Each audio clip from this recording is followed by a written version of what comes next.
স্থানীয় সরকার মন্ত্রী মির্জা ফখরুল ইসলাম আলমগীর বলেছেন তারেক রহমানের সরকার কথার সরকার, যে কথাগুলো দিয়েছি সেগুলো পালন করার চেষ্টা করছি। সরকারের কথা ও কাজের মধ্যে মিল অমিল কতটা পাচ্ছেন, বিশেষ করে যদি আইন শৃঙ্খলার দিকে দৃষ্টি দেই, এতে কি দেখা যাচ্ছে?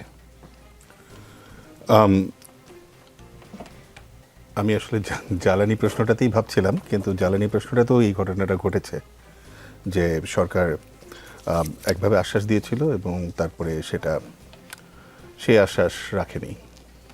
তো তারপরে আমি আসলে ভাবা শুরু করছি যে একটি জ্বালানি মূল্য একেবারে শুধু বিদ্যুৎ না, জ্বালানিরও যে মূল্য, পেট্রোল, অকটেন, ডিজেল, এগুলির যে মূল্য, এই মূল্যগুলি এই বৃদ্ধি করাটা যে সম্ভবত যে কোনো রাজনৈতিক সরকারের জন্য রাজনীতিবিদদের জন্য সবচেয়ে ঝুঁকিপূর্ণ সিদ্ধান্তগুলির একটা। এবং এটা ওনারা বোঝেন বলেই এই সিদ্ধান্তটি কখন কিভাবে নেওয়া হবে, এটা আমি এমন কোনো সরকার দেখিনি যারা এই সিদ্ধান্তটি নেননি কোনো না কোনো পর্যায়ে এসে জ্বালানি মূল্য বৃদ্ধি। কারণ এটার কনসিকোয়েন্স সবাই জানেন, খুব পুঙ্খানুপুঙ্খভাবে না জানলেও আমরা সবাই জানি যে এটার সরাসরি খুব প্রত্যক্ষভাবে এটার অর্থনৈতিক প্রভাব আছে। এটার সাথে খাদ্য নিরাপত্তা, কর্মসংস্থান এবং যাবতীয় সব কিছু, শিল্প উৎপাদন, সব কিছুর সাথে এটা সম্পর্ক আছে। সবচেয়ে গুরুত্বপূর্ণভাবে যেটা হচ্ছে যে জনজীবনের যেই ব্যয়ভার, জীবন নির্বাহের যে ব্যয়ভার, কস্ট অফ লিভিং, এটা সরাসরি আঘাত করে। এখন কেন সরকার, আপনার প্রশ্নটার উত্তরই বলছি যে কেন সরকার ফেব্রুয়ারিতে বলেছে যে জ্বালানির মূল্য বাড়ানোর তাদের পরিকল্পনা নেই, কিন্তু 2 মাস কি 3 মাসের মাথায় এসে ওনারা আবার এটা বাড়ালেন। এখন এখানে এই সিদ্ধান্তগুলি নেওয়ার ক্ষেত্রে আমাদের সরকারগুলি, আমি বলছি শুধু একটি সরকার না, আমাদের সরকারগুলি কতটা আসলে তাদের স্বাধীন, সেই অর্থে তাদের হাতে কতটুকু আসলে থাকে। কারণ এটা যে কেউ ভাবলেই বুঝবেন যে এটা যে কোনো সরকারকে অজনপ্রিয় করবে। তার মানে সরকার জেনে বুঝে অজনপ্রিয়তার একটা ঝুঁকি নিচ্ছেন। এই ঝুঁকির নানা বিবেচনা থাকতে পারে।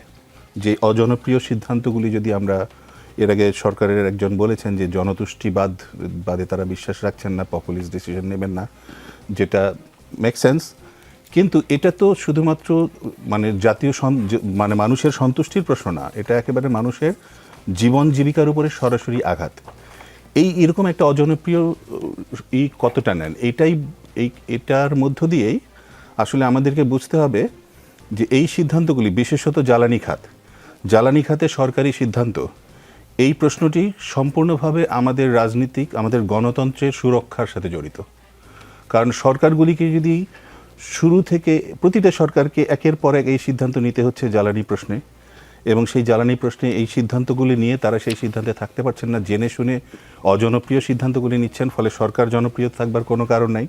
ফলে ওই সরকারকে আরও বেশি কর্তৃত্ববাদী হয়ে উঠতে হচ্ছে, আরও বেশি সেই অর্থে স্বৈরতান্ত্রিক হয়ে উঠতে হয়। গণতান্ত্রিক তার গণতান্ত্রিক মনোভঙ্গিটা টিকে থাকবার কোনো কারণ নাই।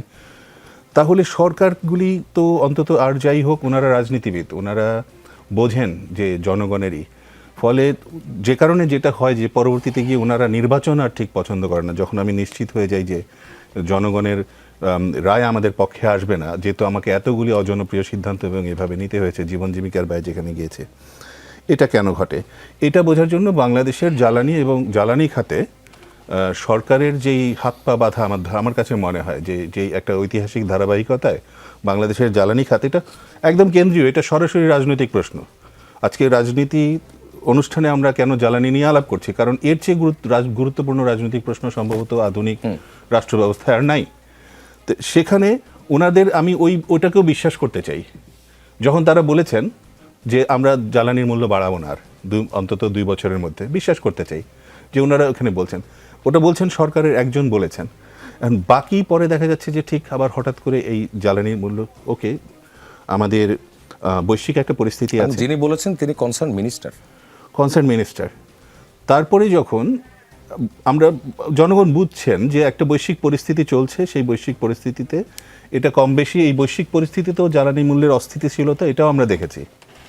ফলে জ্বালানি প্রশ্নে আমরা কি কলোনাইজড হয়ে আছি, যে আমাদের সরকারগুলিরও আসলে স্বাধীন সিদ্ধান্ত নেওয়ার কোনো জায়গা থাকছে না। যে আমরা যুগের পর যুগ দেখছি যে সরকারগুলি জ্বালানি প্রশ্নে সাংঘাতিক অজনপ্রিয়তার সাংঘাতিক রকমের ঝুঁকি নিচ্ছেন। 2006 সালে যখন তৎকালীন বিএনপি সরকারের শেষ দিকে আমাদের মনে থাকবার কথা যে চাঁপাইনবাবগঞ্জের কানসাটে সেচের বিদ্যুৎ সরবরাহকে নিয়ে ও তখনকার সরকারের পুলিশকে 13 জন কৃষককে গুলি করে হত্যা করতে হয়েছিল, হত্যা করা হয়েছিল এই জ্বালানি এবং এই বিদ্যুতের প্রশ্নেই। কারণ বিদ্যুতের প্রশ্নটা এবং যেভাবে আমাদের বিদ্যুতের যে সার্বিক কাঠামোটা গড়ে উঠেছে, এই কাঠামোটা আসলে খুবই বৈষম্যমূলক। কারণ আমরা একটা এনার্জি ডিভাইড তৈরি করেছি, এখানে এনার্জি ডিভাইড তৈরি করেছি, এটা শুধুমাত্র 75 ইউনিটের নিচে ব্যবহারকারীদেরকে একটা রেয়াত দিয়ে এই সমস্যার সমাধান নাই। কারণ আপনি নিজেও বললেন যে এটার পরোক্ষ ফলাফল, পরোক্ষ কিন্তু একেবারে ইমিডিয়েট, মানে তার পরপরই পড়ছে, জিনিসপত্রের দাম বেড়ে যাবে, আগামীকাল থেকে বেড়ে যাবে, আজকে থেকে বেড়ে যাওয়া শুরু হয়েছে, এটার তো এটা থাকছে। তখন আপনি যদি বাংলাদেশের মানে রেট্রোস্পেক্টিভলি পিছনে গিয়ে বাংলাদেশের টোটাল জ্বালানি খাত দেখেন, আপনি দেখবেন যে জ্বালানির মতো একটা খাত যেটা জাতীয় নিরাপত্তা, খাদ্য নিরাপত্তা, অর্থনৈতিক নিরাপত্তা, স্থিতিশীলতা, রাজনৈতিক স্থিতিশীলতা, গণতন্ত্রের ভবিষ্যৎ সব কিছুর সাথে নির্ধারক একটা খাত, সেই খাতটার বাংলাদেশে যদি 175টার মতো পাওয়ার প্ল্যান্ট, রাফলি স্পিকিং, থাকে, সেখানে রাষ্ট্রায়ত্ত পাওয়ার প্ল্যান্ট হচ্ছে মাত্র 50টি, অর্থাৎ 40% এরকম। এবং এটা বহু বছর ধরে বাড়েনি। উত্তর আমরা প্রাইভেট সেক্টরের হাতে ছেড়ে দিয়েছি এই পাওয়ার, এমনকি কুইক রেন্টালের মতো একেবারে মানে র্যাম্পেন্ট মুনাফা করবার যেই এইগুলি, সেখানে আমরা চলে গিয়েছি। তাহলে এই প্রাইভেটাইজেশন কি করেছে? এই প্রাইভেটাইজেশন আসলে সরকারকে শুধুমাত্র বৈশ্বিক পরিস্থিতি বা বৈশ্বিক যেই স্বার্থ মানে ইন্টারেস্ট গ্রুপগুলি আছে শুধু তার না, আমাদের এখানে যেই একেবারে সবচেয়ে ক্ষমতাশালী মানে শিল্প যারা, তাদের হাতে পর্যন্ত যে বিদ্যুৎ কেন্দ্রগুলি আছে, এবং এগুলি বিগ ইনভেস্টমেন্ট, মানে বিগ মুনাফা, বড় মুনাফা। সেই মুনাফা যেখানে হচ্ছে যে আমাদের 60% বিদ্যুৎ এই মুনাফা ভিত্তিতে চলছে এমন সরকারগুলির ক্ষেত্রেও, আর সরকার বারবার তার নিজের ব্যাখ্যা হিসেবে বলছেন যে আমাদেরকে ভর্তুকি দিতে হচ্ছে, এই ভর্তুকির হিসাবটা ওনারা আমাদেরকে দিচ্ছেন, মুনাফার হিসাবটা ওনারা আমাদেরকে দিচ্ছেন না, যে এখান থেকে কারা মুনাফা করছে। এখন কেন সরকারগুলি এই ঝুঁকিটা নিচ্ছেন? কারণ আমি আসলে এই জ্বালানির নিরাপত্তার প্রশ্নে আমি বাংলাদেশের গণতন্ত্রের ভবিষ্যৎ নিয়ে চমকিত। কারণ আমরা দেখেছি যে কিভাবে এই জায়গাগুলি থেকে অজনপ্রিয় সিদ্ধান্ত নিতে শেষমেশ সরকারগুলি গণতান্ত্রিক প্রক্রিয়ার উপরে আস্থা হারিয়ে, আপনি বেশ বিস্তারিত বলেছেন।